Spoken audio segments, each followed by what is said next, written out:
5 games, 1 name. That's right, back in 1994, 5 separate games, all sharing the same title, Mighty Morphin Power Rangers, hit store shelves. And while today, seeing multi-platform releases is nothing unusual, and even back then, seeing trimmed down ports of these games on handhelds was still pretty common, what makes these games a bit of an oddity is that literally none of them are the same. We're talking 5 completely different games made by 5 completely different companies.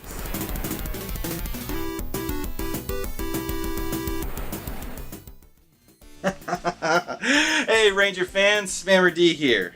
Now if you all recall, last time we took a look at Power Rangers on the SNES by Natsume, a fun little action-adventure game. However, this time we're going to take a look at the Sega Genesis version by Banpresto. And since none of these games, none of them are the same, what genre do you think this game falls under? Well, if you guessed fighting game, well, ding, ding. Though it's probably not the type of fighting game you'd traditionally think of. It's no Street Fighter or even Mortal Kombat. Power Rangers on the Genesis feels much older than those games. Despite coming out years later, it's definitely more akin to fighting games you'd expect to see on the NES. Very bare bones across the board. Let's let the controller set the stage.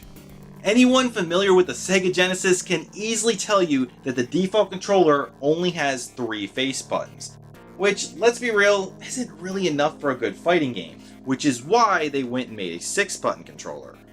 Unfortunately though, Power Rangers only uses 2 of them, with the C button being relegated to menu navigation. Like, what? And as a result, the combat isn't very deep. This isn't the type of fighter where you're going to be pulling off big flashy combos or strategic turnovers. Not helped by the fact that the stages don't have the traditional walls, or edges of the stage that are a staple in most fighting games. So wall trapping strategies are also out.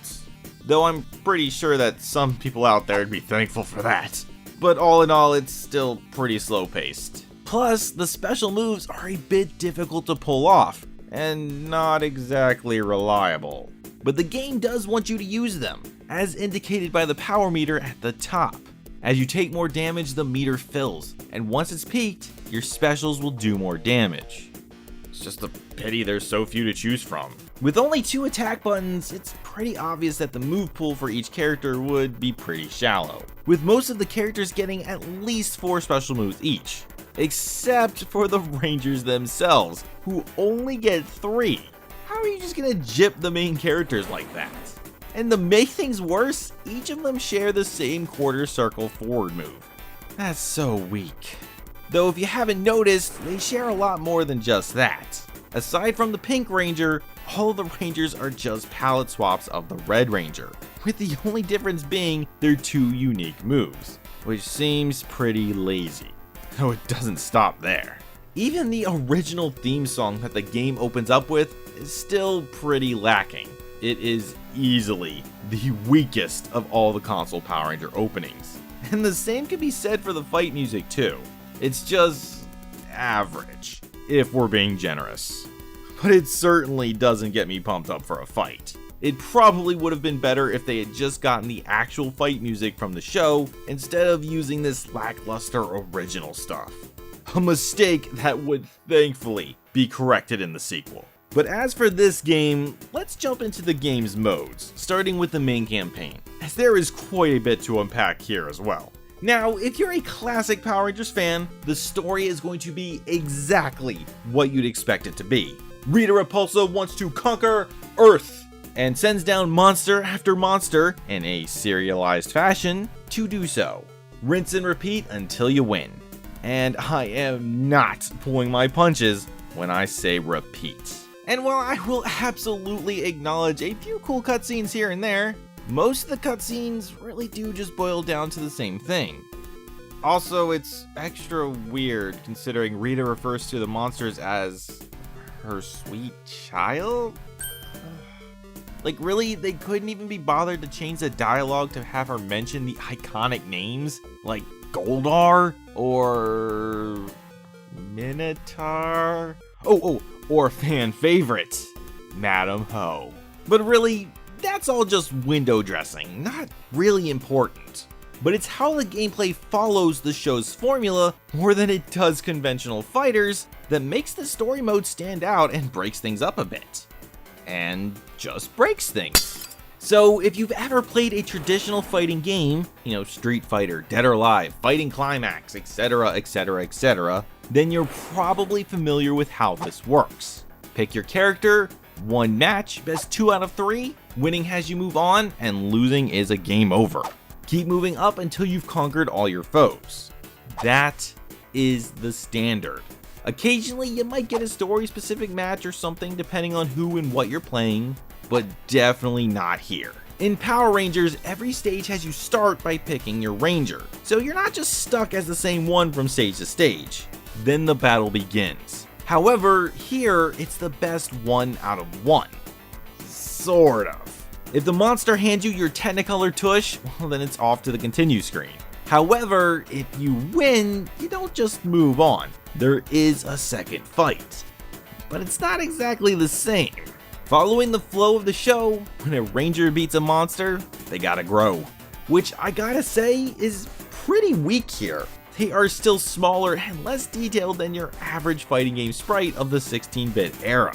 And it would have been pretty cool to make them much, much bigger for these segments. We'll also see later how that would have made much more sense too. Of course, your answer to a giant monster is to summon your own giant robots. I gotta be honest, seeing the Megazord coming together in all its 16-bit glory is amazing. Easily the best looking aspect of this game. Then, once again, it is time to fight.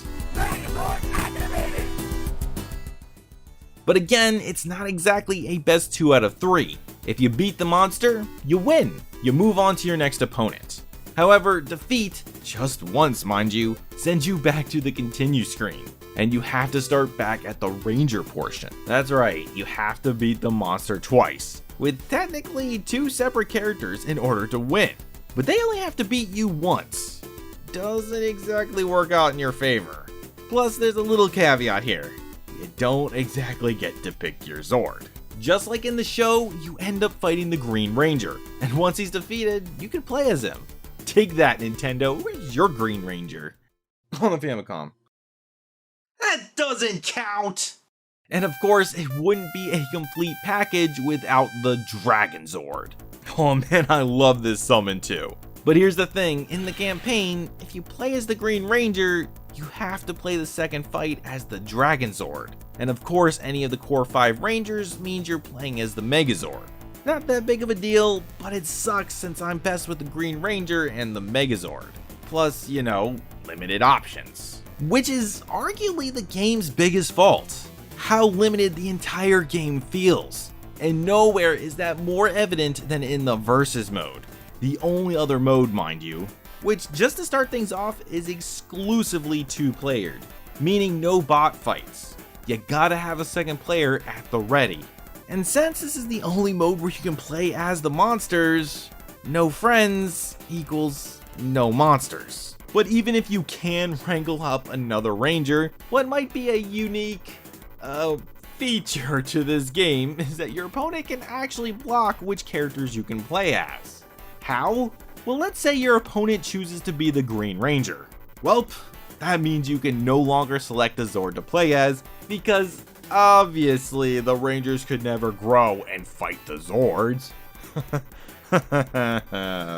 And of course, this works both ways. You choose a Zord, and all the Rangers are gone. And as I mentioned before, if they had at least made the Zord fights use bigger sprites or something of that nature, then that limitation would at least make more sense. Especially since the monsters can fight anyone. But even so, the stages are still limited too. If you've noticed that any of the clips featuring the Rangers always seems to be on the same stage, that wasn't intentional to show the sameness of the Rangers. They can only fight on one stage, and the Zords can only fight on the other 5. I get that they were going for authenticity here, but it just doesn't work. And honestly, none of the game does, which is a real shame because this game is very nostalgic for me. But the truth is that Power Rangers on the Sega Genesis just doesn't hold up. The graphics are subpar, the music is weak, the controls feel neutered, and realistically, you can beat the game in about 20 minutes. But the fatal blow is that the combat feels very dated, even beyond its own time. Especially today when there are 4 other Power Ranger fighting games out there to choose from. If you need your Power Ranger fighting fix, I strongly recommend Power Rangers Battle for the Grid on the PS4 and the Switch. Or for you retro-only fans, Power Rangers Fighting Edition on the SNES. But as far as this one is concerned, just give it a pass.